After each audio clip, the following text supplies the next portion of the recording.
EDU. We're going to be talking about indoor gardening, the history of interior gardening from early times, Greek and Roman times, through the time of the Victorian era when greenhouses were popping up like mushrooms or like lily pads, and we'll tell you what that's all about later, to now where the plastic greenhouse has revolutionized the ability of most people to even afford a greenhouse.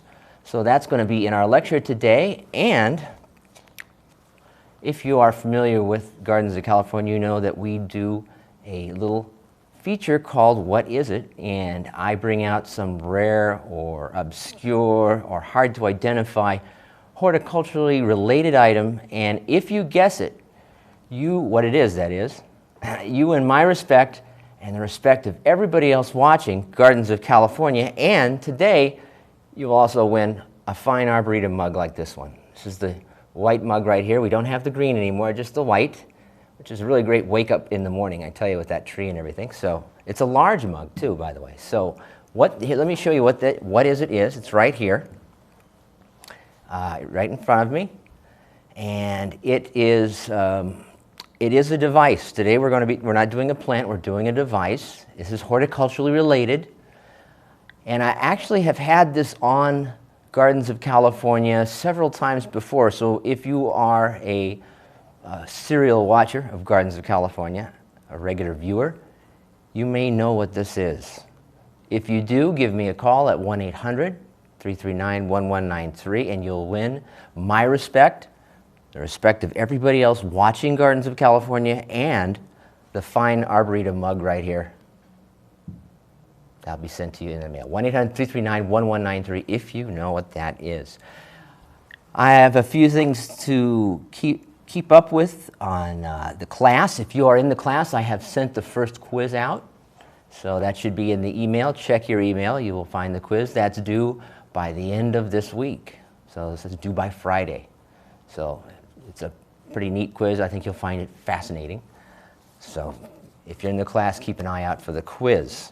The Arboretum where I work, which is in Arcadia, is a hub of horticultural activity. We have clubs, organizations, we have events, we have children's programs, all related to horticulture, plants, botany, and the wonderful world thereof. And I'd like to go over some of those events that are coming up with you. The first event that we have coming up is, coming up any second, we have an event from the Arboretum, and it should appear right below me. There it is. Landscaping for the homeowner, and that's on Saturdays. It starts October 21st, and this is taught by my good friend Steve Garisher, great landscape architect. 626-821-3233 is the number you call to find out more about that class. Also coming up, we have the Halloween Family Festival. This is at the Arboretum on October 26th and 29th, Saturday and Sunday before Halloween. And it's from 10 a.m. to 2 p.m., a great place to take the kids and enjoy Halloween-related activities that are also nature and plant-related as well. So if you want to find out more about that, call 626-821-3233, I do believe the number was. And finally, we have our Queen Anne Cottage tour. The Queen Anne Cottage was built by Elias Lucky Baldwin around the late 1870s. He built it for his 16-year-old bride, and it is a beautifully preserved example of Victorian-era architecture, and most of the internal fixtures have been preserved as well. We have stained glass and marble and wood fixtures from the period there that you can take a look at, and it's open only twice a year to the public. This year it's going to be open December 10th from 9 a.m. to 4 p.m., so see that. That is really something else, by the way. He was a pioneer horticulturist, that is Lucky Baldwin, a pioneer horticulturalist in the area. He brought wines, fine French wines to the area for the first time. He brought different fruit trees to the area, so he was definitely a pioneer there. And a few other items to take a look at. We have a botanical illustration class coming up. Lily Singer, of course, has her Thursday morning seminars. We have a compulsive gardener group that comes and Plants and People lecture.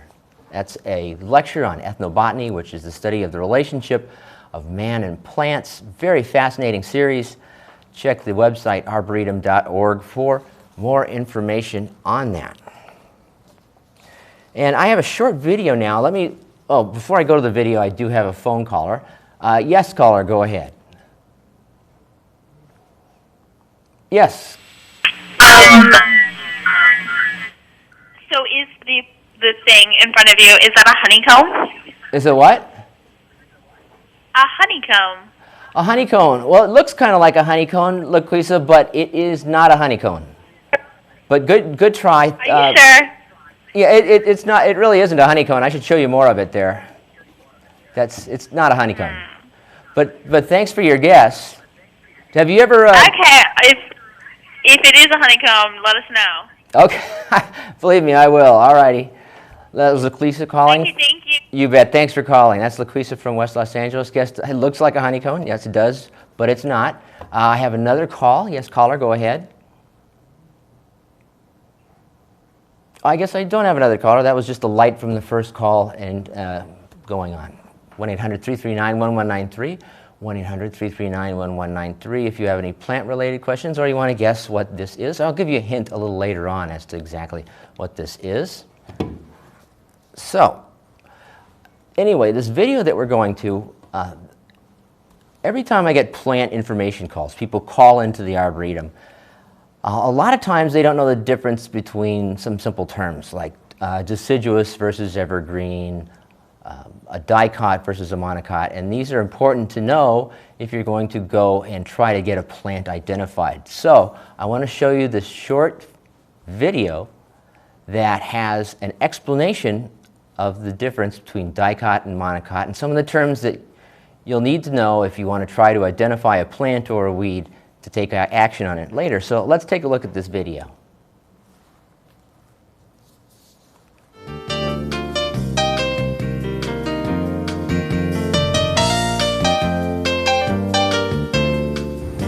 Hello, my name is Gary Kramer with the University of Arizona. In this video, we're going to discuss the identification and control of some common urban weeds. To help us with this subject, we have an expert from the University of Arizona, Mr. Terry Michael. Hi, Terry. Good morning, Gary. How you doing? I'm doing real good. This is Mr. Terry Michael, urban horticulturalist with Cooperative Extension. Since we're talking about weeds, Terry, I guess we ought to start out with a definition. What is a weed? Well, Gary, a weed is basically just a plant that's out of place or a plant growing where it's not supposed to be. And then there's actually a superweed, and we call these noxious weeds. And noxious weeds are especially troublesome or are more difficult to control. So there are weeds, and then we have these superweeds or the noxious weeds. Terry, where should we start our discussion about weeds? Well, Gary, I think the most important thing to remember that weeds are a member of the plant kingdom as opposed to the animal kingdom. And the plant kingdom is a complex group of living organisms, and they all start from seeds. And when the seeds sprout in the ground, the first thing to go down is the root or the radicle. The first thing to emerge out of the ground are the seed leaves or the cotyledons. And it's important to remember that term cotyledon because we then divide the plant kingdom into what we call monocotyledons, or one seed leaf. Those are the grasses. And the veins on most grass blades are parallel. Then we have the dicotyledons, or the two seed leaves, which are the broadleaf plants. And the veins on the broadleaf plants are in a net formation. So again, monocots, parallel veins, dicots have a net venation on the leaves. What other divisions within the plant kingdom are important for us to recognize in terms of weeds? Well, we could get very complex and divide to the minutiae, but for our discussion here, let's look at some plants and their characteristics. We have in the plant world things that are called annuals. They go from seed to plant to flower to seed, generally in one growing season. Then we have things called biennials, or 2 years, which means they grow vegetatively the first year. The second year they go through the blooming cycle and make the seeds. Then the next one would be perennials, or multiple years. It grows year after year. It does have seasonal events. It blooms and it makes seeds certain times a year, but it doesn't die. It has underground runners, or it has other structures that keep it alive year after year after year. Another division that we need to kind of be concerned with is this concept of deciduous and evergreen. Deciduous plants lose their leaves during a seasonal event. Most commonly would be the winter time. You've seen the leaf drop from trees in the winter time. Then the evergreens, they may have some seasonal dropping, but they never lose all their leaves completely. They may have cycles when certain numbers of leaves fall off, making way for new growth, but they don't completely drop all their leaves. So that's deciduous, evergreen. An example of a deciduous tree would be the common mulberry tree. California, I hope you got a lot out of that video. It's basically talking about some terms that are fairly important when you're trying to identify a weed or a plant or any other thing in the plant kingdom. Those terms are very important. It's just important to know what you have. So let's take a look at indoor gardening. And indoor gardening, it has a long history from the time of the Greeks. In fact, the Greeks had what were called atriums and solariums. Now, solariums were covered patios, basically, that faced west-southwest. They were warmer than just about any other part of the house, especially the outside part of the house, and they allowed enough sun to get to the plants to where they could grow plants there. They could grow sensitive herbs, sensitive plants far longer into the season in these protected areas than they could outside. So that was the start, the kind of start of indoor gardening, of what was to become later on a huge greenhouse culture. The Romans took this a step further. Now, the Roman Empire came from a group of people who were basically farmers. They had agricultural roots, much like the Midwest here in the United States. And so horticulture and farming and things to do with plants were very close and near and dear to the Romans. And they came up with the first greenhouses known to man. And these greenhouses were basically large rooms in the sun that were glazed with mica instead of glass. In other words, it was kind of like a greenhouse, but instead of glass, which was very expensive and hard to make at the time, they used mica. Now, mica was very expensive too. To get a piece of mica that was a good size was really tough, because it's not that common for mica to be in huge pieces bigger than, say, 6 to 8 inches. So only the very rich could afford to make these greenhouses, and one of those very rich people was the Emperor Tiberius, who built one of the first recorded greenhouses to grow his favorite food, which was cucumbers. He'd use this to grow cucumbers into way past, I should say, the season they normally would grow in. And so he'd have cucumbers just about all year round. These were heated, by the way, by steam. The steam was generated outside of the greenhouse and piped in by a hot water. And as they pipe in the hot water would steam out. And that was how they heated the greenhouses. The Romans had a very involved architecture or technology to do with heating, because they used the same technology to heat their baths. And so they were very good at heating spaces with hot water, and they used this for these mica glazed greenhouses.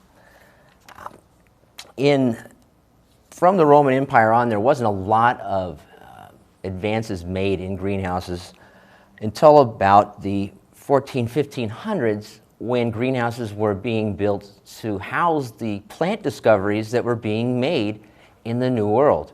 The kings and queens of the time would send out botanists to collect plant samples. Plants like cinchona, which you see behind me, which was very good at curing or helping to prevent and treat malaria. Now, malaria was a big problem for many explorers in tropical areas.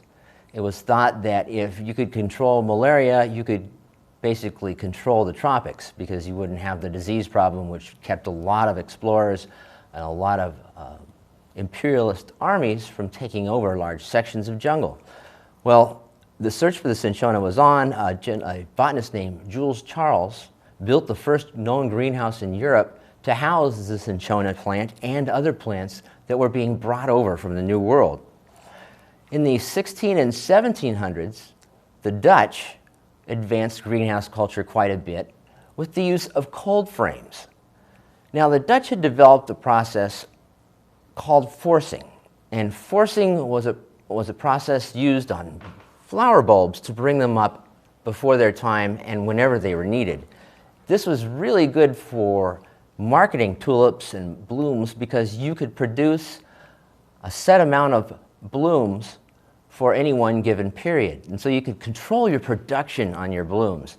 Part of the forcing process required putting the tulip bulbs into structures called cold frames.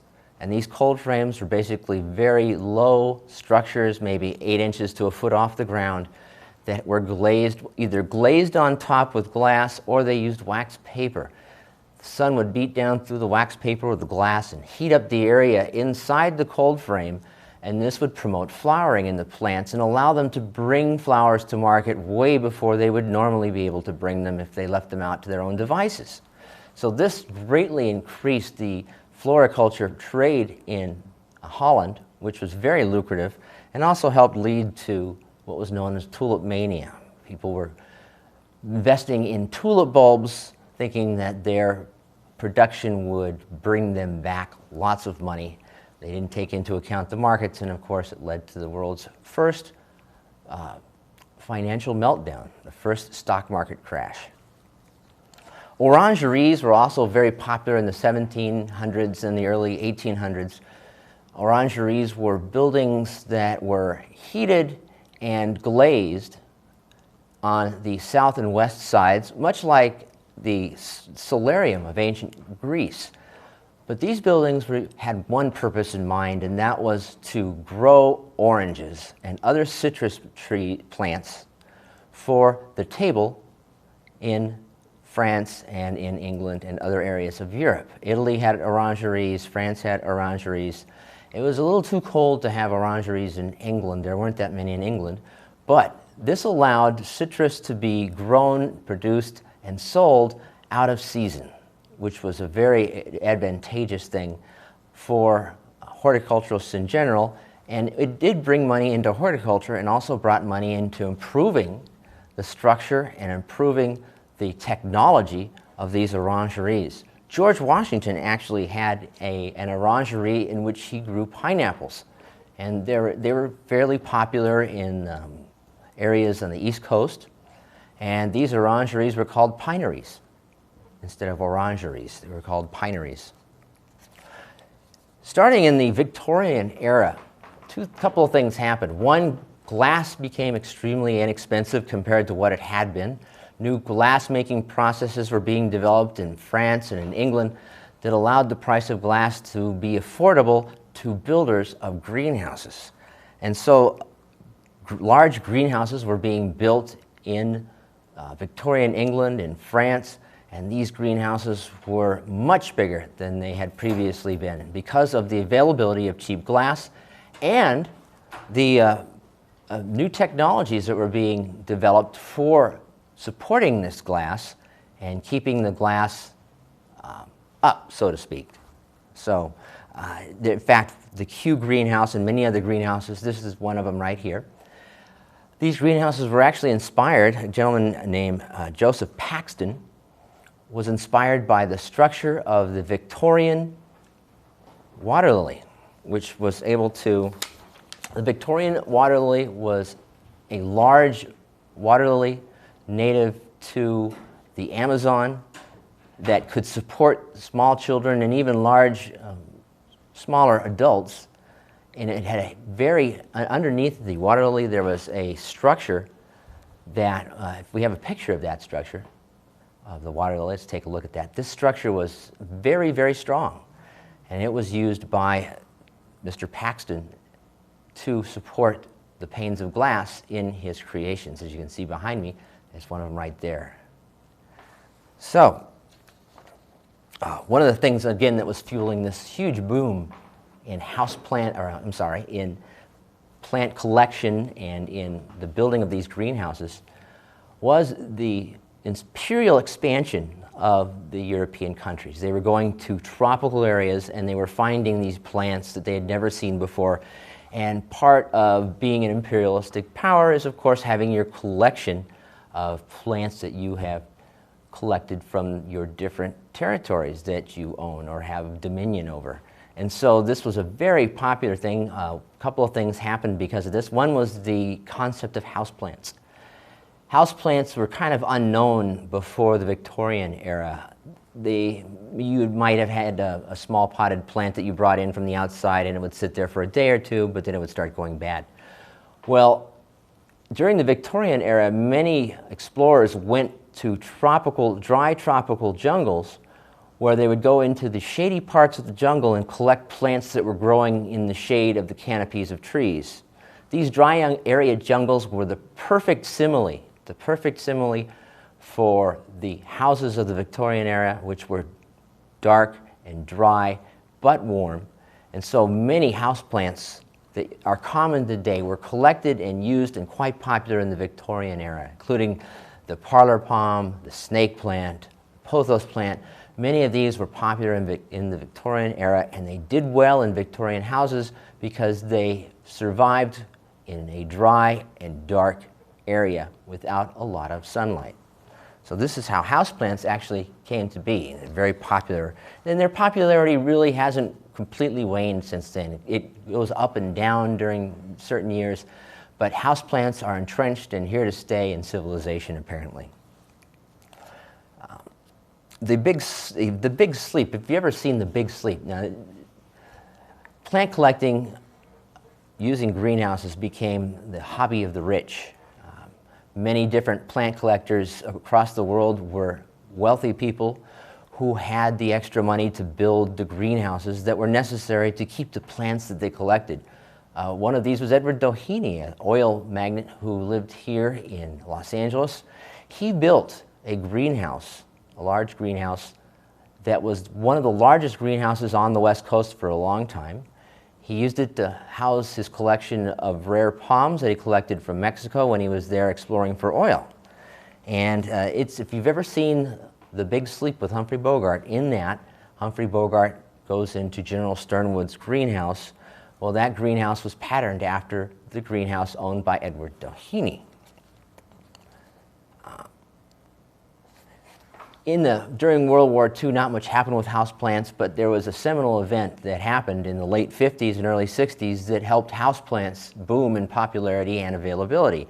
And that was the invention of the plastic greenhouse.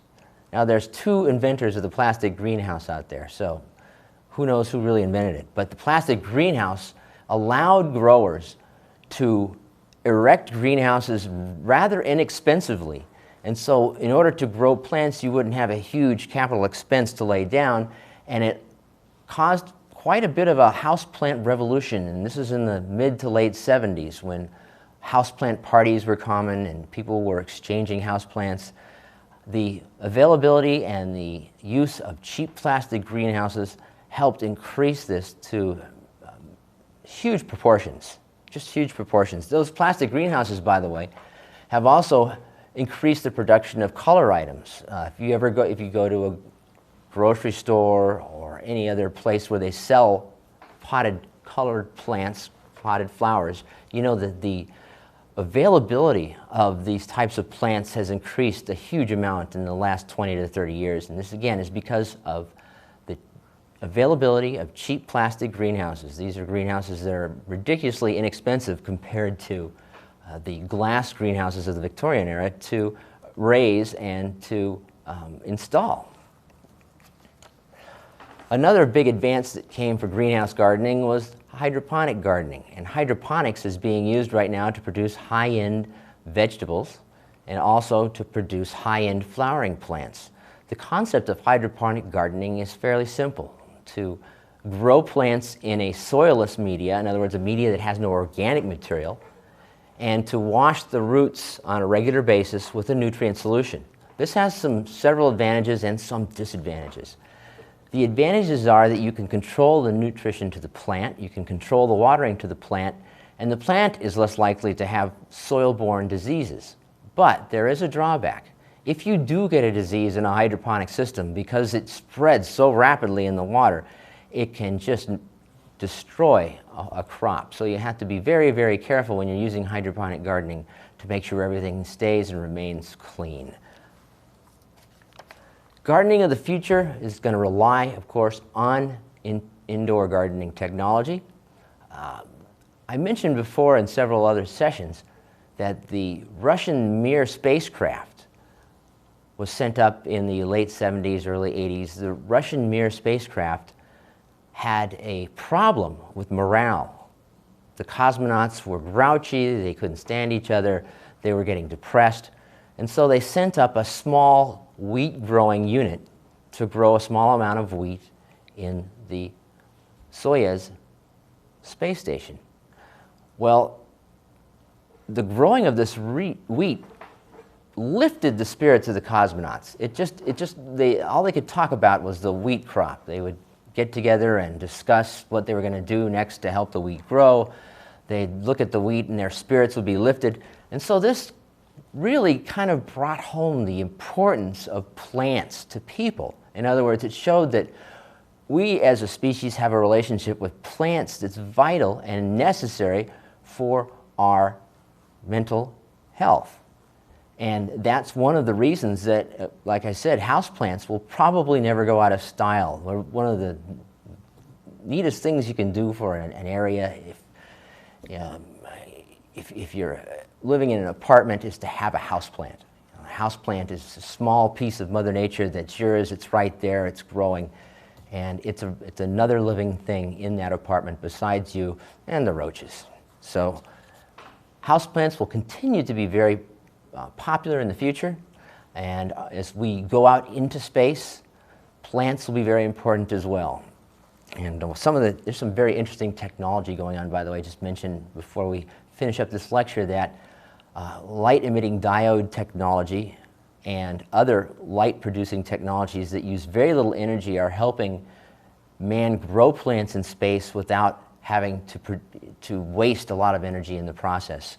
Light-emitting diodes are light sources that use a chemical reaction, a physical chemical reaction, to produce the light. And it's not an incandescent reaction where you have the actual heating up of an element. You just have a chemical reaction. It produces the light, and this light, to make it, requires very little power.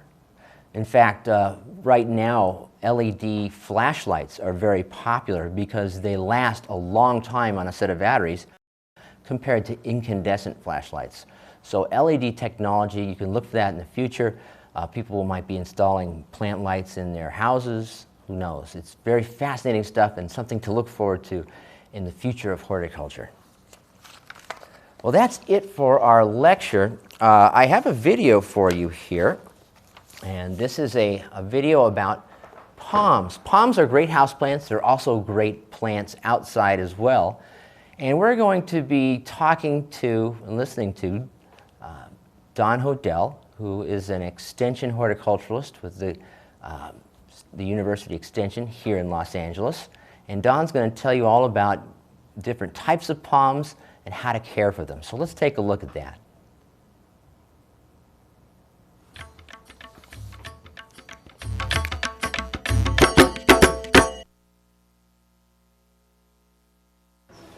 Palms are the signature plant material for Los Angeles and Southern California, and there are no other kinds of plants that can convey that tropical, exotic look as do palms. There are about 3,000 kinds of palms in the world, and most of them are tropical. But there are probably about 200 or 300 kinds of palms that grow from extratropical or subtropical regions, so they tolerate more adverse conditions like aridity and cold.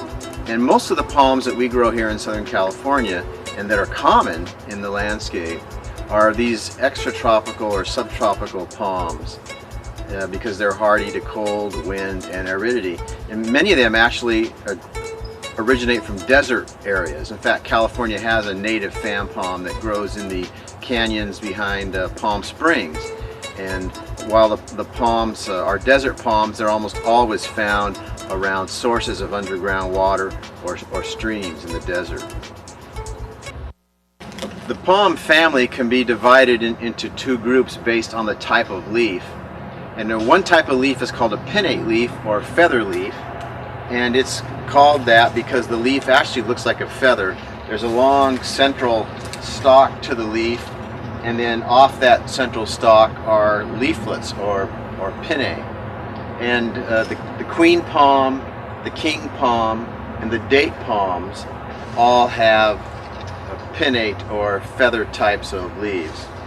In contrast to the pinnate or feather leaf, we have what's called the palmate leaf or fan palm, and it has usually a broad or rounded leaf blade, and you can see that the segments all more or less originate from one central point, and it looks like your hand, and that's why it's called a palmate leaf. And most of our hardiest palms, those that are most tolerant of adverse conditions like cold, aridity, and wind, and they come from desert areas, many of them, those are the hardiest palms that we have. In fact, the common palm that's so symbolic of the Los Angeles skyline, the Mexican fan palm, has a palmate or fan-shaped leaf.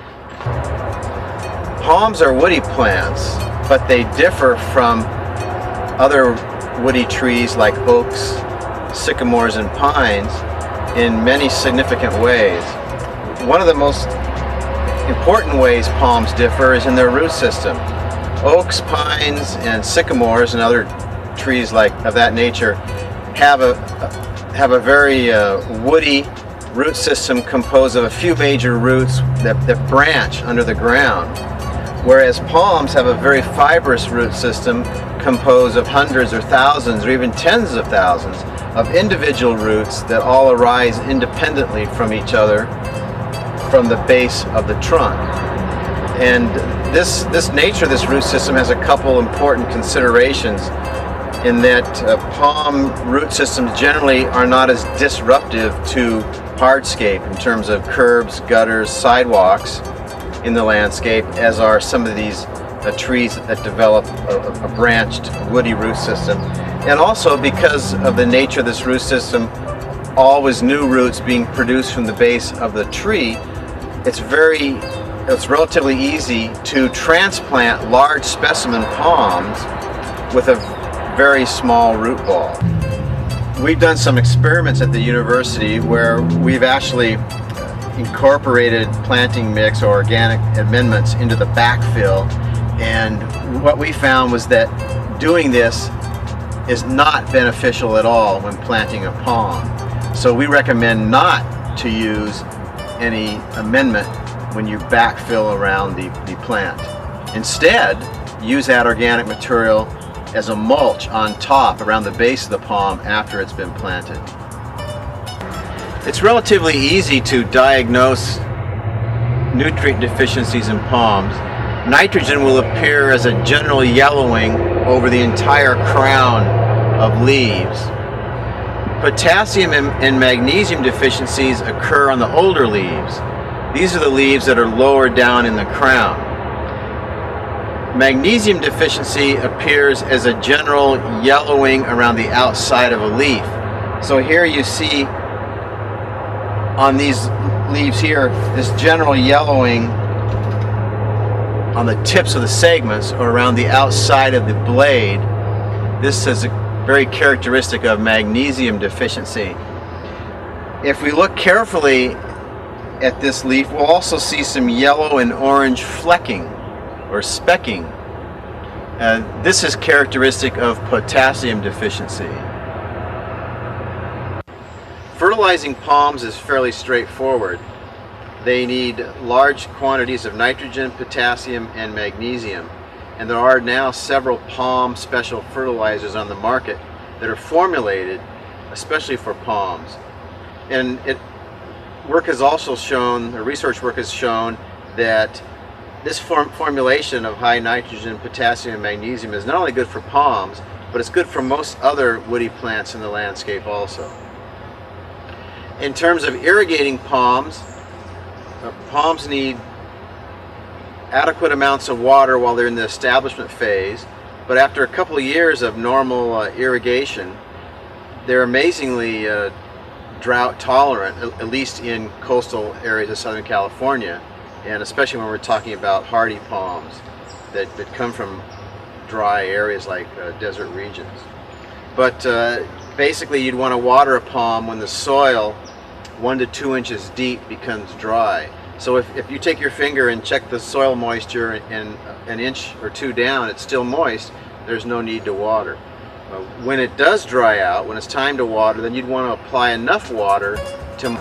One of the common palms in the landscape is the queen palm. Hi, I'm Frank McDonough from the Arboretum of Los Angeles County, and you're watching Gardens of California, where we look at the history, the community, the technology, and the possibility of your California garden. We've been watching Don Hodel from the County Extension Office, who is talking about palms. We'll get back to Don and finish up his video a little later on. I want to talk now about the what is it. This is the what is it here. We've had one guess so far of that it's a honeycomb. It's not a honeycomb. Let me show you that right there. And I'll give you a hint on this. This part right here goes into a socket. This part right here goes into a socket. What is it? If you know what that is, and you guess correctly, you'll win my respect and the respect of everybody else watching Gardens of California, and you will win this fine Arboretum mug right here. This is the Arboretum mug that you will win with the Arboretum logo on it. Little man with leaves on him there. Actually, it's two people with leaves coming out of them. So, if you know what that is, give me a call at 1-800-339-1193, and I'm open right now. You can call me right now with your gardening questions. Call me now with your gardening questions, 1-800-339-1193. I will answer any and all concerns that you have about gardening, about pests. Do you have an avocado tree you can't grow? Do you have been trying to grow pansies and they keep withering? Give me a call. I'll try to figure out what's going on, and we'll go through this together. We'll find the answer, 1-800-339-1193, 1-800-339-1193. I'm open right now for any and all questions, so give me a call. I have some orchids here I want to show you. Orchid culture in the house is always thought of as being kind of tough, and it's not. This right here, let's start with this one. This is a jewel orchid. And it's grown mostly for its beautiful foliage. It's not grown mostly for its blooms. As you can see, the blooms, they're nice, but the foliage is actually quite gorgeous. It's this velvety foliage with the pink stripes running through it. We can get a close-up on that maybe. And it's a very nice orchid. It's fairly easy to grow. It likes to be in a well-lit area. It likes to be in a hanging basket if you can. Good air circulation, and when it comes to watering, you don't want to keep it too wet. Evenly moist is best on these. And feeding, you don't want this one to get too out of hand with its growth. It can actually get quite big if you let it. So you want to go with a very weak solution of, say, Miracle Grow or Mere Acid, about once every other month. This will keep it in bounds. It won't be so rambunctious, so to speak. So that is the jewel orchid, fairly easy to grow, and again, grown mostly for its foliage. I do have a phone call right now, so I'm going to take that. Yes, caller, go ahead. It's a light bulb? Close. Outside? You're close. What kind of light bulb is it, Gus? Solar, probably. No, it's... Oh. I did mention it during the I just lecture. turned it on. I just saw the number, and well, you're very close, but I need a little bit more than that. But for energy, I guess. Keep energy. No, but thanks. All right. Thanks for calling. By the way, have you ever grown any indoor plants? Not really. I don't have a green thumb. What? And I'm not home a lot, so if I had something to grow, it's probably dead by the end of the week. Well, you know what? Hang on and take a look at the show. In the next 10-20 minutes, I'm going to be showing some of the easiest plants in the world to grow. So hang in there and take a look. Okay, Gus? Sure. All righty. That was Gus from Reseda. Close, very close. Let's see, I have another caller. Yes, caller, go ahead. Paul from Hollywood. How you doing, Paul? Good. Really enjoy your show. Thank you. I've got a question about tomato plants. Sure, I'm go just ahead. about to rip mine out that have been up for the summer. And we've had some really nasty-looking bugs on them, and I tried spraying lots of different things, and I was never able to get rid of the bugs. Can you give me some ideas for that? What do these bugs look like? They look like almost like little armored creatures. Did they start off looking kind of like aphids and then get bigger and uglier? Yeah, and darker. Yeah, that's a lygus bug. It looks like a very active aphid, but you can tell it's not an aphid because it runs almost away from you when you go take a look at it. They hang around in groups. Yes. Yeah, and they're kind of tough to get rid of. Yes. They are one of the occasions when you probably would have to use something a little bit less organic and a little harsher, like 7. The reason is the way they feed. They feed by piercing the leaves of the tomato plant and sucking the juices out. And so, you know, with an ornamental plant, you may be able to use a systemic like Bayer Advanced Tree and Shrub, but since it's a plant that you're going to eat, you can't do that. And so what you have to do is basically coat the leaves with 7 for a while, hope they get enough of it in their system, and then they're gone. So you 7 is what it's called? 7, yeah. It's an old line type of insecticide. It's still available. It's fairly safe compared to some of the others that have been out there, but still it's an old line pesticide. It's, you know, a lot of people don't like to use these.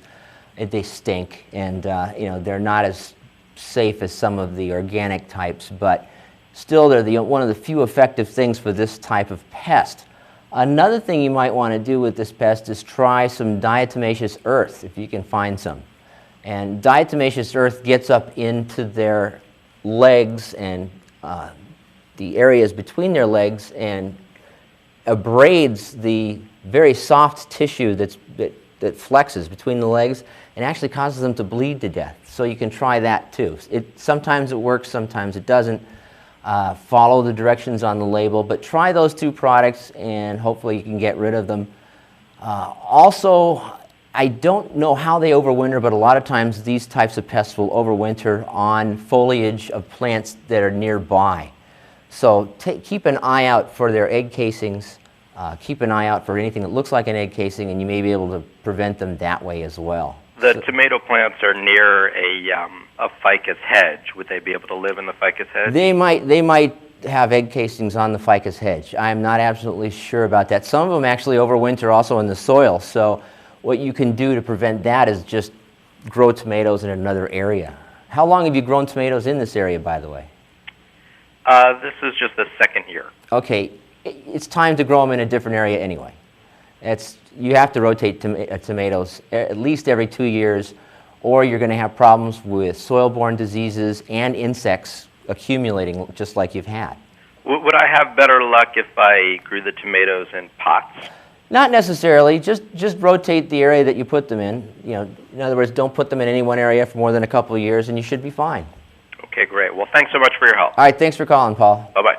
1-800-339-1193. I'm open right now for any and all gardening questions. 1-800-339-1193. And we're taking a look at orchids and some of the easier orchids to grow in the house.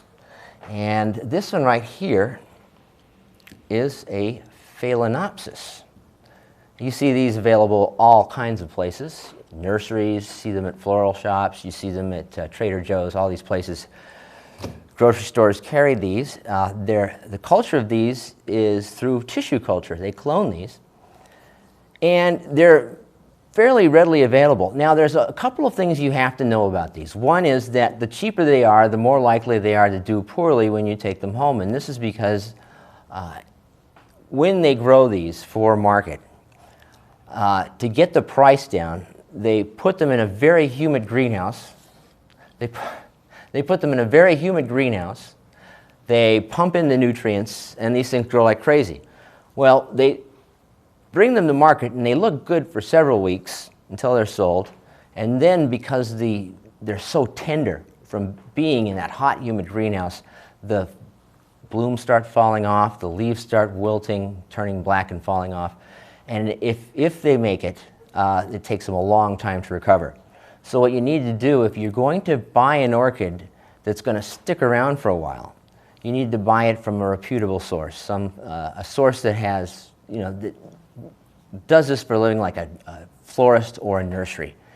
And ask them if they know the grower of the orchids or if they've had experience with these orchids and if the orchids last or not. Because it does take the growers more money to harden these things off before they send them, but it's absolutely necessary if they're to do well when you take them into your dry house. Another thing that you can do to actually keep these things looking great is to create a humidity tray, and that's a very simple process. You just take a large plant tray, 8 or 9 inch ceramic tray that's waterproof. You put pebbles in to the top, and then you fill it half full with water, and you put the plant on top of that, and you keep the water fresh as you can, and that raises the humidity up around the orchid and actually helps it to grow much better than it normally would in your dry house. Now, I have another phone call that I'm going to take. Yes, caller, go ahead.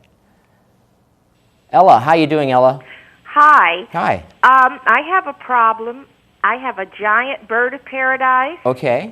And it is oozing some black stuff that's oozing down onto the leaves and down onto the ground below it. Mm-hmm. And what can I do about that? Where is it oozing from? Is it oozing from the very top? Beg your pardon? Is it oozing from the very top of the plant where the leaves come out of the... It's oozing from the flowers. Are these older flowers or newer flowers? These flowers are older flowers. Okay, that's normal. I wouldn't worry too much about it. If it bothers you, just take the old flowers off. What's happening is they're rotting from the inside out and they're liquefying, and that ooze from the liquid rotting is flowing down your tree. Oh, I see.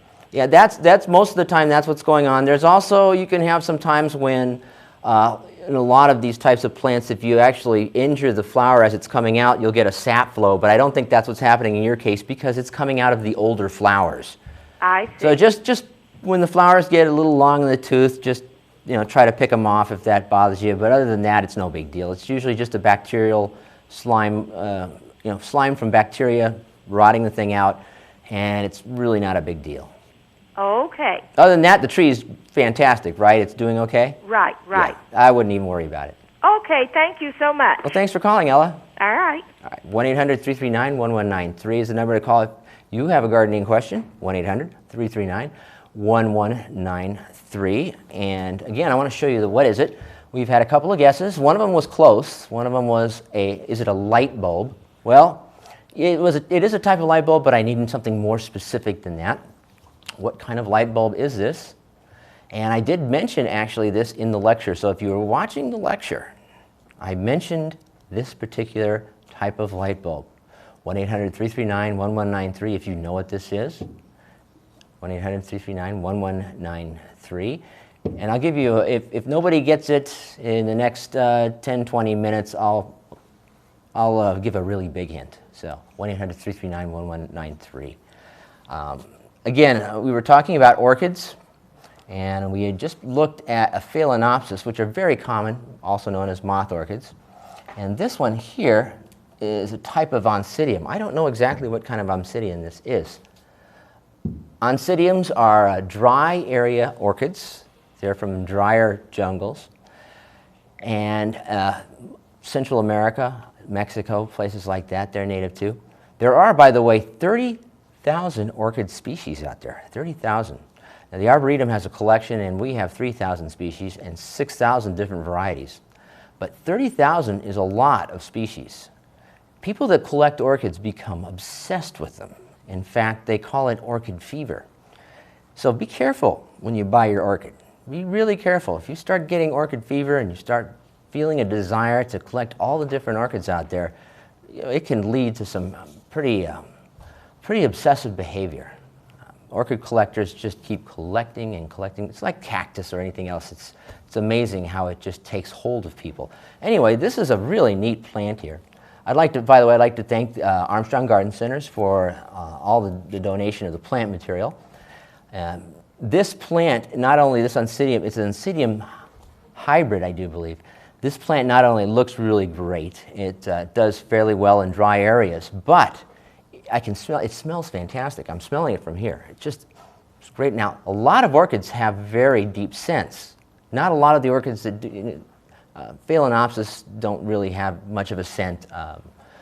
Cymbidiums, there's a few of them that have scents, but some of the Oncidiums and Cattleyas have very deep scents, very amazingly strong and sweet scents that you can smell nowhere else. So that's another reason why orchids are sought after by collectors, is the scent of the things. In fact, if you go to the Arboretum, we try to have regular examples of our orchid collection. We try to have examples of our orchid collection in the rotunda, the front area of our where you enter. We try to have those on display, and a lot of times they put out an amazing scent. Sometimes the scent isn't so hot. Sometimes it's actually kind of annoying, but most of the times it's really fantastic. So next time you're at the Arboretum, do stop by the rotunda area of the Arboretum and take a look at some of those orchids that are on display. 1-800-339-1193, 1-800-339-1193. I'm going to go back to the video on palm care and culture with Don Hodel, and we're going to finish that up and take a look at how to take care of palms. Some palms make very good houseplants, by the way. And I'll be talking about that a little later as well. 1-800-339-1193. Again, I'm open for any and all plant-related questions. Let's take a look at that video. One of the common palms in the landscape is the queen palm, and in contrast to the Mexican and California fan palms, which we talked about, the queen palm has a feather or pinnate leaf, and it's native to Argentina and Brazil, and is very common in the landscape here in Southern California. Another good palm for Southern California is the jelly or pindo palm, and so named because it has fruits that are edible and can be made into jelly or jam. These fruits aren't quite ripe yet, but when they do ripen up, they'll be deep yellow or orange, and the flesh is very flavorful. It reminds me of a kind of a cross between a peach and a cantaloupe and maybe a mango all thrown in there together. Another palm that's useful for Southern California is the Mediterranean or European fan palm, so named because it's native to Southern Europe and Northern Africa, that area around the Mediterranean Sea. It's a fan palm, and unlike most of the palms that we've talked about so far, which had one solitary trunk, the Mediterranean fan palm has multiple trunks. It's called a clustered palm or a clumping palm. And so this adds to its versatility in the landscape. If you desire to have a screen to block out a certain part of your yard, then you would not remove or thin out any of these new young plants that come up from the base. But if you wanted to appreciate the character of the palm with its several graceful leaning trunks, then you would want to keep the interior of this cleaned out by removing some of those young stems as they arise from the base of the plant. Brahia edulis, or the Guadalupe palm, so named because it comes from Guadalupe Island off the west coast of Baja California, about 300 miles south of San Diego. And what's good about the Guadalupe palm is that it looks like one of those California or Mexican fan palms, but it doesn't get very big at all like those palms. You know, we talked about the height of the Mexican fan palm, 100 feet. California fan palm can get 60 or 70 feet. But this Guadalupe palm, which looks nearly indistinguishable from those two, will only grow to about 20 feet.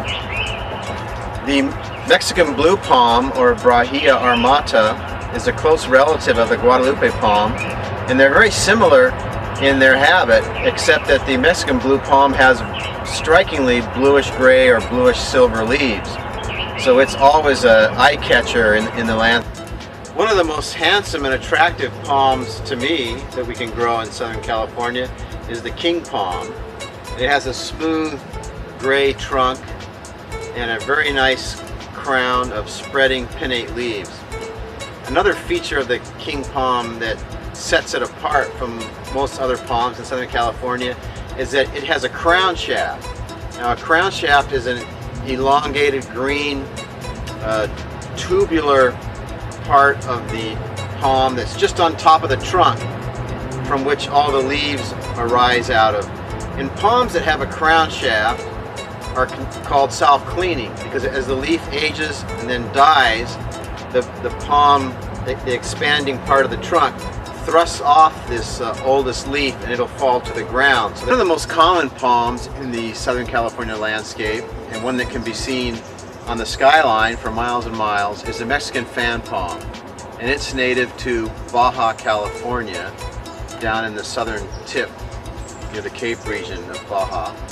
And this specimen of the Mexican fan palm that's just to my left, and which I have my hands on, is reputed to be the tallest of its kind in the United States, and in fact maybe the tallest palm in the United States. It was measured many years ago, and at which time it was over 125 feet tall, and so I'm sure it's continued to grow since then. And it's well over 100 years old, perhaps around 125 years old.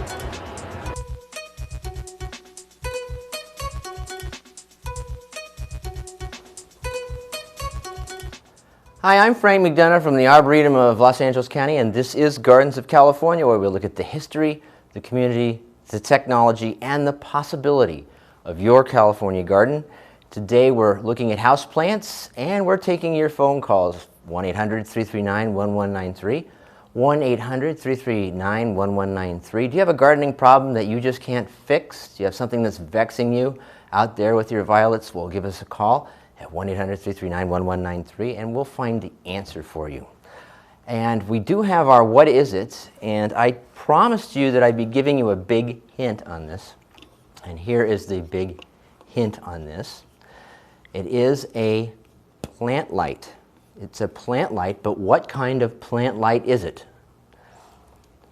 The technology that is used in making this plant light, and it's a very advanced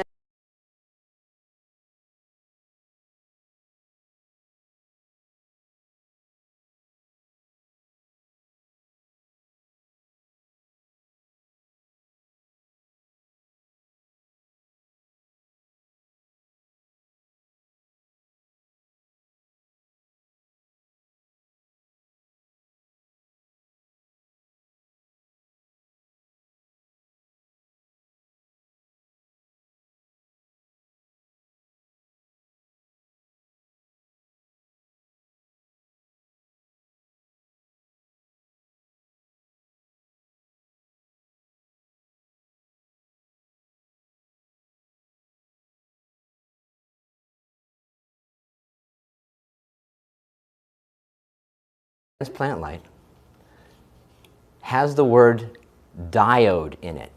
Yes, it has the word diode in it.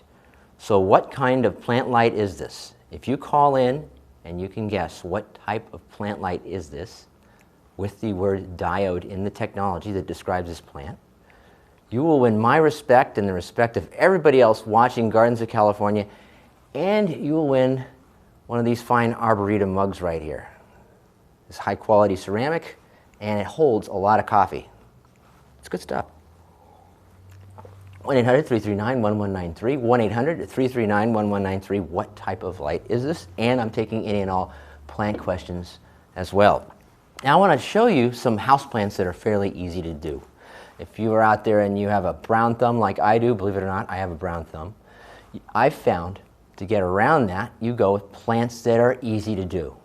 So let's take a look at them. This is one of the easier plants that you can do right here. This is a pothos. Pothos is also known as the devil's ivy. If you do a lot of vacationing in Hawaii or Central America, you've seen these actually growing outdoors and up poles and posts and stuff like that. It's a natural climber. Well, indoors, it likes moderate to even low light. It can tolerate low light. It tends to get a little spindly in low light. And it's a very tough plant. Watering on these things is just even moisture. You don't want to let it get too wet. If you keep this too wet, you'll see a darkening of the leaves, a blackening of the leaves. And you don't want to let it get too dry, but it's better to err on the side of dryness than it is wetness on this one. And it's a really good plant for somebody who doesn't take care of their plants that often. Again, this is a pothos plant, also known as scientific name Scindapsus, devil's ivy. Here we have, this is a plant that actually has been very popular in the past and is not as popular now, but it's a great plant to grow if you like things that grow and that are easy to do. It has a fantastic growth rate. It does need sun or a bright area inside the house. It's called a creeping Charlie. And this is it right here. Plectranthus is the scientific name of this. It's closely related to mints. And the neat thing about this, besides the fact that it grows so fast, is that you can grow it from a cutting really easily. You can take a cutting of this plant, put it in a glass of water, it will root, then you can throw it into a pot, and you have another one.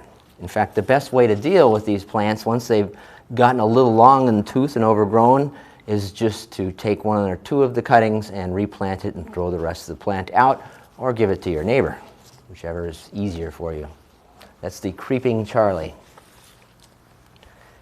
And you've probably seen a lot of these lately. Let me just get this out of the way here. These are good luck plants, also known as tea plants.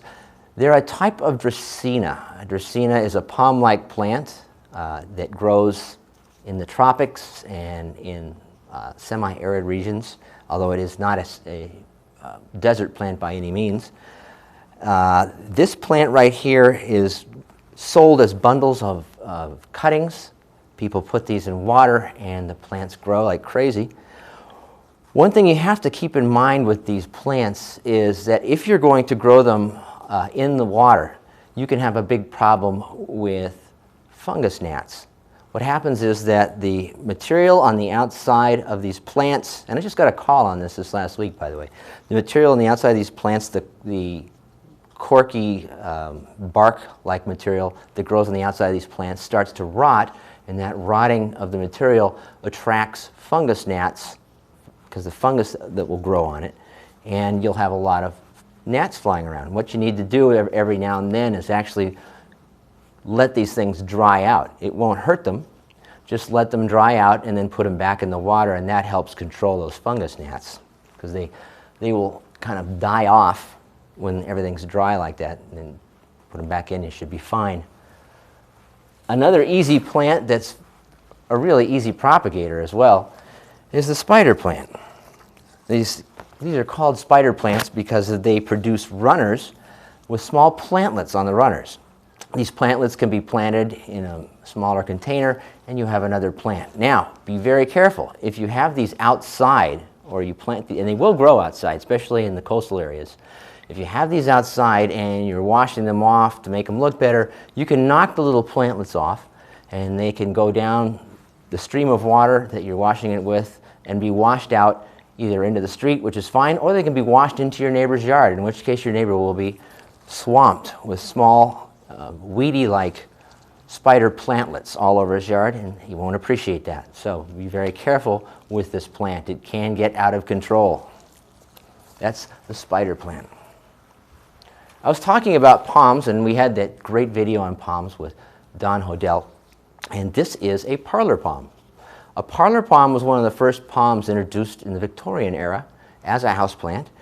It is native to the dry tropical forests of Central America. It can tolerate very poor conditions, low light, low humidity, and it's a pretty easy plant to grow. So if you are like me and you just don't take care of plants that well, this is the plant for you. This is it right here. And you can let that get somewhat dry between waterings. You don't want to let these get completely dry, but they can get somewhat dry. If you let them get completely dry, it won't kill them if you get them rewatered in time, but you will have more of a problem with spider mites and other types of pests, especially spider mites. Spider mites like dry areas, and they're one of the big pests of houseplants. And one of the ways to keep spider mites away is to make sure that the plant doesn't dry out completely. Another way to keep spider mites away is to raise the humidity up in the area. So I was talking about humidity trays and orchids earlier on. You can do that with other houseplants as well if they're starting to have a problem with spider mites. Either put them on humidity trays or put a humidity tray around them. So that is the Anthabella, also known as the parlor palm. Fairly easy plant to grow. Another really easy plant to grow. By the way, I was in Costa Rica this last May, and they had these plants growing out all over the place. Apparently, now these are native to Africa. They're not native to Costa Rica, but Costa Rica has been growing an area where they grow these for the commercial trade. These are Dracaenas. This one is called Dracaena Masangiana, and Janet Craig. Masangiana has stripes on it. This is Dracaena Janet Craig. It's a dark-leafed Dracaena, very good for low-light areas in the house, and it also is one to grow if you're not great with plants because it has a high margin for error. One of the things that happens with these, though, you have to keep an eye out for, is that salt will build up in the pots of these, and you'll start seeing burning on the tips of the leaves. If this happens, there's a couple of things you can do. You can take the plant out and run water through the pot. You have to be very careful. If you run the water too cold, if the water's too cold, you can shock the plant. They don't like temperatures below 45 degrees, and sometimes of the year our tap water is colder than that. Or the best thing to do is to fill your bathtub up to the level of the soil in the pot with water and then put the pot in the bathtub.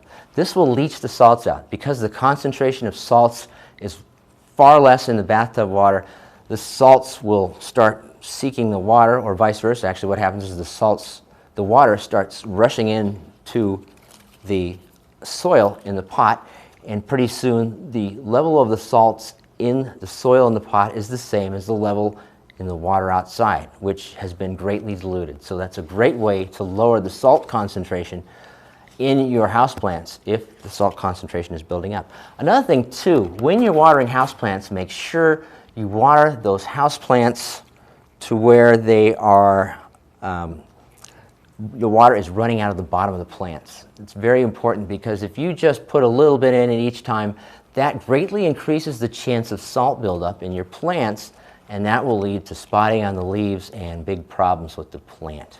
1-800-339-1193.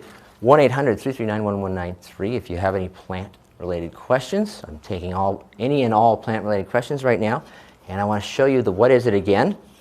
The hint was, this is a type of plant light, and it has in its name, it has the word diode, because these are little. Now, what type of plant light is it? Now, here's another hint. The type of light source that's in the name of this particular type of plant light is very commonly used in flashlights now. It's very commonly used in flashlights now, and it takes much less power. So it is a plant light, I'll give you that much. What type of plant light is it? If you know, 1-800-339-1193, 1-800-339-1193, and if you win, you'll win my respect and the respect of everybody else watching Gardens of California, and of course, this great Arboretum mug. So, let's take a look at a few more plants. Easy to do house plants. This is a Chinese evergreen. And Chinese evergreens are related to a lot of other houseplants. A lot of these houseplants are in the same families. This Chinese evergreen is a variety called Christina. These come with variegations on the leaves. The coloring of the leaves, they come green as well. These are pretty tough houseplants. They take very low light, but there's something you have to remember about Chinese evergreens and a couple other plants that I'm going to show you, and that is, if you let these completely dry out, they will wilt to the point where they'll never come back. In other words, these leaves will start to wilt, they'll fall down, and no matter how much you water them after that, the leaves that have wilted do not come perking back up. Now the new leaves will grow in and they'll be just fine, but the older leaves won't. A lot of times people see this and they think the plant's gone and they give up, they throw it, they toss it. Don't do that. What you want to do is cut off some of the larger wilting leaves, keep it watered for a while, hit it with a little bit of fertilizer, and you'll actually have new leaves coming up in the middle that look great. So you can revive these plants if you want. Or you can just toss the plant and buy a new one if it's really inexpensive. I personally like to make up for my sins and try to get these things to come back. So that is a Chinese evergreen called Christina. Here is another plant. This is, without this plant, I probably wouldn't even have plants in where I live. This is known as the bachelor plant, or the mother-in-law's tongue. Let me give you the meaning or the reason why it has these two names. First off, I'll tell you the most common name on this is the snake plant, Sansevieria. Snake plants are extremely tough plants. These leaves are leathery. The plant can dry out completely, and you would not know, unless you knew what to look for, that it was dry. There's been tales of these being found under beds after being there for a year and coming out just fine. A great plant for low light, a great plant if you forget to water. This is a snake plant, and it's also known as the mother-in-law's tongue because these leaves are somewhat toxic. They have oxalic acid crystals in them, which will abrade your tongue and the sides of your mouth, causing them to swell, and you will have trouble. You won't be able to speak, hence the name mother-in-law's tongue. And I do have a phone call that I'm going to take right now. Yes, caller, go ahead. Hi there. Hi. My name. Oh yeah, there I am. Hi, Erin. Hi there. I was just visiting town, saw you guys, and I love anything to do with gardening. And I thought I would throw out an answer that probably isn't correct about the type of light you were showing up. All right, might as Showing a well. while back. Is it possibly a halogen? Oh, you're so very close, but no. And I figured as much. It's funny you should say halogen, Erin, because it's kind of like the opposite of a halogen in its energy use. Halogens use a lot of energy, but they do produce a lot of light for that energy, and they have a nice wide spectrum, and that's why they're used a lot for growing indoor plants, etc. But this particular type of light, and I might have to just... When I first saw it, the first thing I thought is there was some sort of a solar light, but there's no way it could, I know it doesn't have the right type of panels, but I'm sorry, go ahead. Right. This type of light takes a lot less energy than the halogens, and the really interesting thing about it is it's very specific in its wavelength. You can fine-tune these in their wavelength, and so I have a set of these. There's actually, this one here produces a blue light, and there's another one that produces a red light, and together when they shine on the plant, the leaves almost look black. And that's because they're absorbing the light very well. It's because the type of light it throws out is only the type that the plant can use. It's very amazing. Oh, it isn't like some sort of a cadmium UV full spectrum type dealio, is it? Maybe? You're close, you're close. You keep going though, pretty soon you'll hit it probably. Yeah. Can I ask you a question? Sure, go ahead.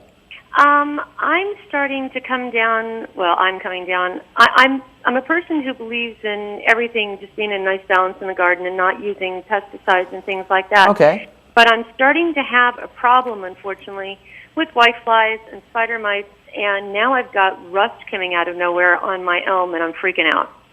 That's the one I'm really worried about. The rust is on your elm? Yeah. Okay, now remember, Erin, your elm tree is going to be losing its leaves in a month or so. Okay, I was wondering if I might be like misdiagnosing it and just freaking out unnecessarily. You know what's funny? I've seen a lot of this. Every year I see this, and this year for some reason it's even worse. But people will notice the stuff that comes on leaves just before they fall off. Right. When deciduous trees are getting ready to ditch their leaves, those leaves are really susceptible to all kinds of stuff, and they look terrible. They'll have rust on them. They'll have fungal diseases on them. But it's really not a big deal. It's no big deal. It's just normal. Oh, good. Okay, because So I've been you don't trying even to have take care of my yard so well, and I just thought I was killing it. Yeah, no, don't worry about it. You're doing fine. Okay, wonderful. Thank you so very much. Thanks for calling. Thank you. You bet. 1-800-339-1193. If you have a gardening question like Erin, 1-800-339-1193. I'm open for any and all gardening questions. I have another one. John from Sherman Oaks, how you doing? John. I'm okay. I have a question. Sure.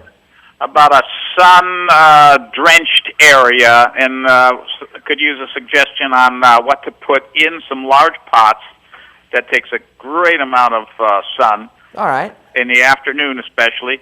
And also, is this a light-emitting diode, and is it high in infrared? Right on. John, don't even worry about that. You got light-emitting diode. Congratulations. You've won my respect and the respect of everybody else watching Gardens of California. You have won this Arboretum mug, which is a fantastic... Look at that. You have just won the jackpot there. Congratulations. It's a light-emitting diode plant light. And the fascinating thing about these things is that their wavelengths are very specific, and so you can fine-tune them for the plant you're working with. And they're doing all kinds of interesting things with these. They're finding out that certain wavelengths increase the bloom period of a plant and the duration that the plant blooms. And they're shining them on these plants, and the plants, which normally would bloom a week or so, bloom for 2 or 3 months. It's really fascinating what they're doing with this kind of stuff right now. And these types of plants are actually available to... if you just put in the words light, LED and plant light, you'll find several sets of these available. And they're available to the home gardeners. You can put them on your house plants. You can put them on your flowering plants. They're great for African violets. So congratulations, and you've got it. After we're done with the question that you have, stay on the line, and the guys in the production booth will get all your vitals, okay? John? Okay, yes, Okay. Thank you. I'm watching TV and listening on the phone at the same time. Thank you.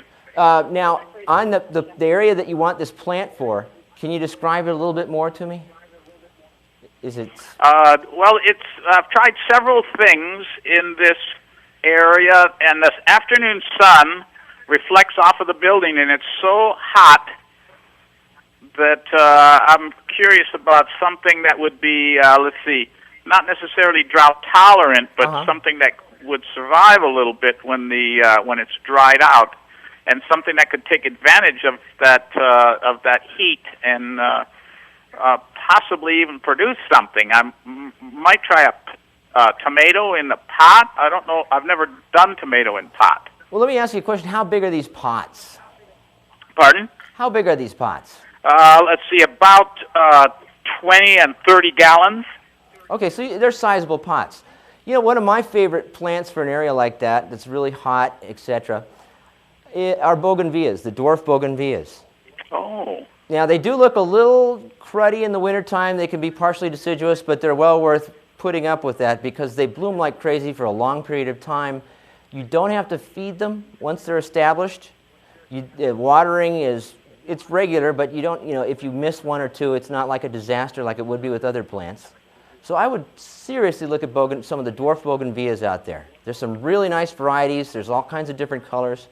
And they're one of the few vine-like plants that do well in a container. That's a good suggestion. Yeah, I hadn't thought of that. I thought you might have something like that. Let me give you one other thing to chew on. Okay, so I'll stay on the line and you'll send me the mug. I love your show. Thank you. My daughter and my wife like it likewise. And we're sure to get back out to the Arboretum soon. My wife and I were out there recently. Oh, fantastic. Yeah. Oh, it's good.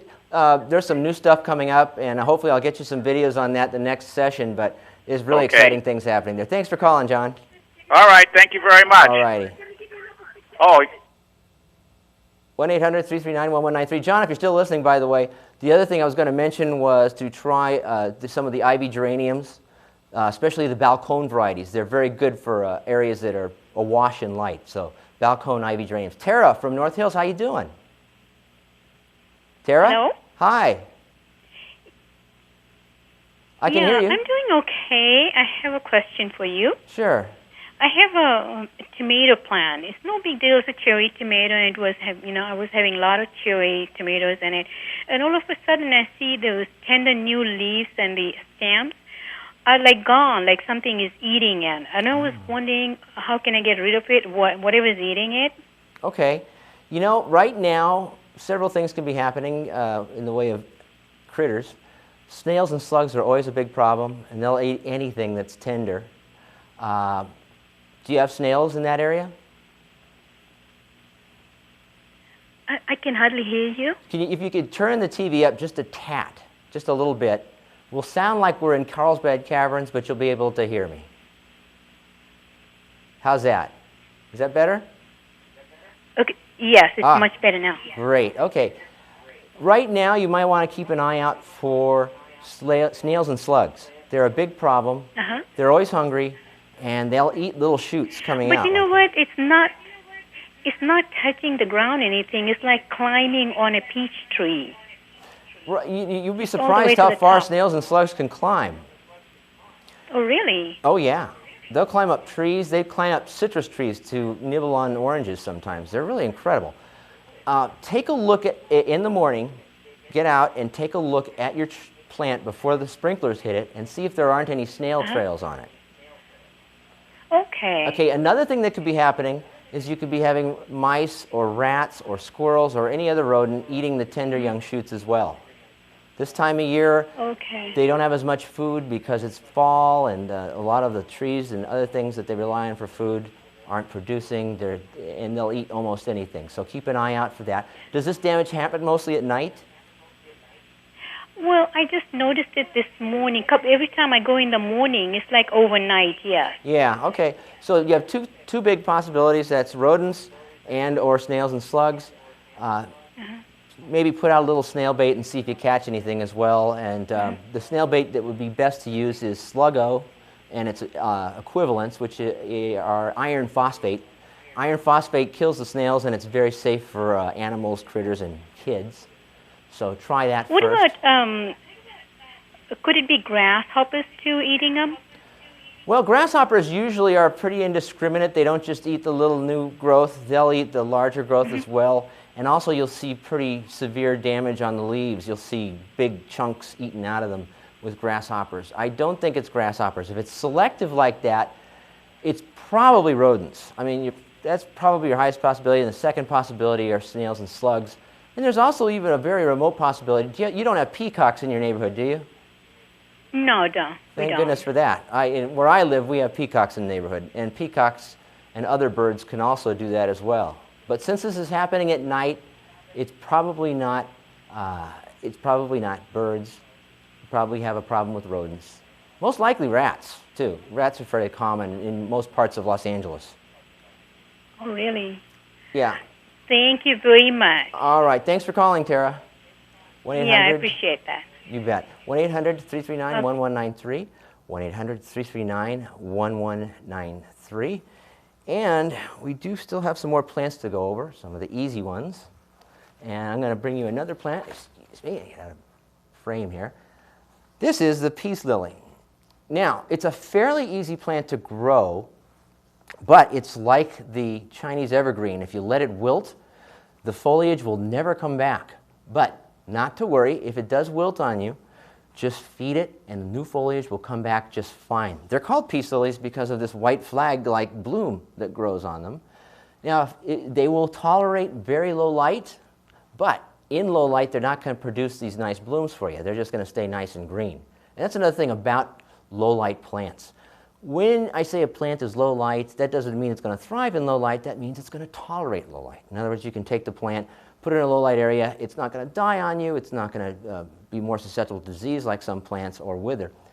But it will not grow that well, nor will it flower much at all. To get flowers like this on a peace lily, you have to give it fairly good light inside the house.